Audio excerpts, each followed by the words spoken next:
Radhe Radhe guys. आज के video में हम श्याम द्वादशी की पूजा विधि के विषय में आपको जानकारी देंगे। फाल्गुन माह की शुक्ल पक्ष की द्वादशी को श्याम द्वादशी कहते हैं। इस दिन श्याम बाबा की जोत ली जाती है और श्याम बाबा को भोग लगाया जाता है। इस दिन हमने एकादशी का व्रत किया था उसका पारण भी करते हैं। इस बार एकादशी के पारण का समय रहेगा 11 मार्च 2025 मंगलवार को सुबह 6:35 से 8:13 तक। यह बहुत ही कम समय है। इस बार पारण का समय थोड़ा सा कम है, इसलिए हमें शुभ मुहूर्त में ही व्रत का पारण करना चाहिए। चलिए अब आज आपको बताते हैं श्याम द्वादशी की संपूर्ण पूजा विधि। इसके लिए हमें क्या करना होता है? सर्वप्रथम हमें एक चौकी बिछानी होती है। उसके ऊपर हमें लाल कपड़ा या पीला कपड़ा हम बिछा सकते हैं और फिर हमें चावलों का आसन देकर बाबा श्याम की जो मूर्ति होती है उनको विराजमान करना होता है। फिर हम चावलों का आसन देकर बाबा श्याम की प्रतिमा को विराजमान कर सकते हैं, गणपति जी को विराजमान कर सकते हैं और लड्डू गोपाल जी को भी विराजमान कर सकते हैं। फिर हमें चावलों का आसन देकर या पुष्प का आसन देकर एक कलश की स्थापना करनी होती है और फिर हमें आसन देकर ही एक घी का दिया प्रज्वलित करना होता है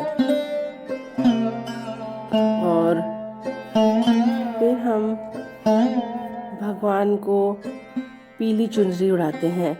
पीला रंग बाबा श्याम को अत्यंत प्रिय होता है। फिर हम बाबा श्याम को और सभी जो देवतागण हैं उनको जल के छींटे देते हैं और फिर उनको तिलक करते हैं, अक्षत चढ़ाते हैं, वस्त्र के रूप में कलावा समर्पित करते हैं और फिर हम एक मिट्टी का पात्र लेते हैं। उसके अंदर गौ माता के गोबर के बने हुए जो उपले कंडके होते हैं उनको हम पहले ही गैस पर या चूल्हे में जलाकर तैयार कर लेते हैं। फिर हम जो बाबा श्याम की प्रतिमा हमने स्थापित की है उनके सामने उस पात्र में रखकर जो उसके अंदर घी अर्पित करते हैं और फिर घी अर्पित करने के बाद जैसे ही श्याम बाबा प्रकट होते हैं फिर हम जो घी का दीपक होता है वो प्रज्वलित करते हैं और फिर हमें मंत्र का जाप करना चाहिए। ओम श्याम देवाय नमः, ओम श्याम देवाय नमः।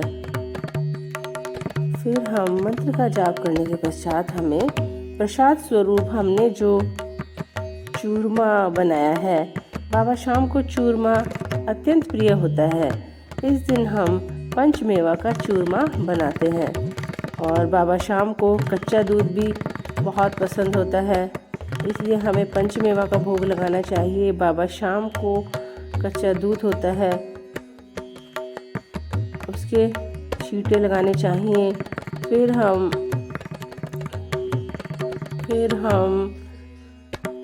जल के छींटे लगाते हैं और बाबा श्याम की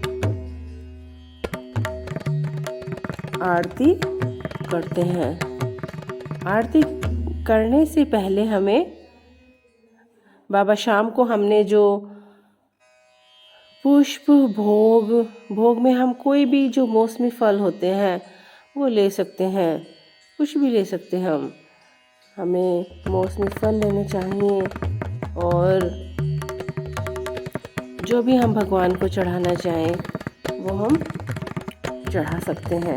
फिर हमें भगवान की प्रेम पूर्वक आरती करनी चाहिए। सर्वप्रथम हमें गणेश जी की आरती करनी चाहिए और गणेश जी की आरती करने के पश्चात हमें बाबा श्याम की आरती करनी चाहिए। फिर हमें हाथ में थोड़े पुष्प लेकर और भगवान से अपनी गलती की क्षमा याचना करनी चाहिए और भगवान को कहना चाहिए, भगवान मैं तो तन मन धन से आपको ही समर्पित हूँ। आप मेरी पूजा स्वीकार कीजिए और मुझसे कोई पूजा में गलती हुई हो तो आप मुझे माफ़ कीजिए। अगर आपने एकादशी और द्वादशी वाले दिन कोई गलती की हो तो आपको वो गलती बाबा श्याम के समक्ष रखनी चाहिए और भगवान श्याम से क्षमा मांगनी चाहिए। और फिर हम उन पुष्प को बाबा श्याम के सामने समर्पित कर देंगे। हमें पूजन में दक्षिणा अवश्य चढ़ानी चाहिए। कहते हैं दक्षिणा हमारी पूजा में कोई कमी रहती है उसको पूर्ण करती है।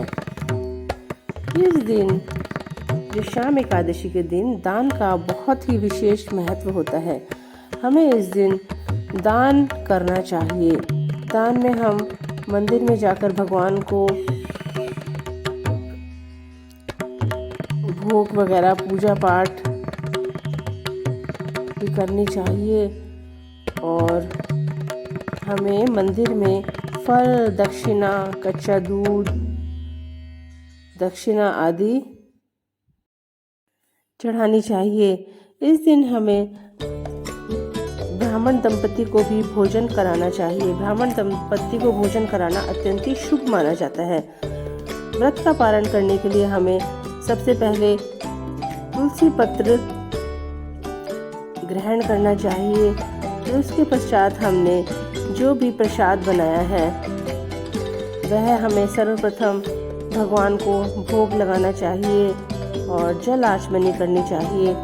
फिर हमें प्रसाद के रूप में स्वयं और अपने परिवार में वितरित करनी चाहिए।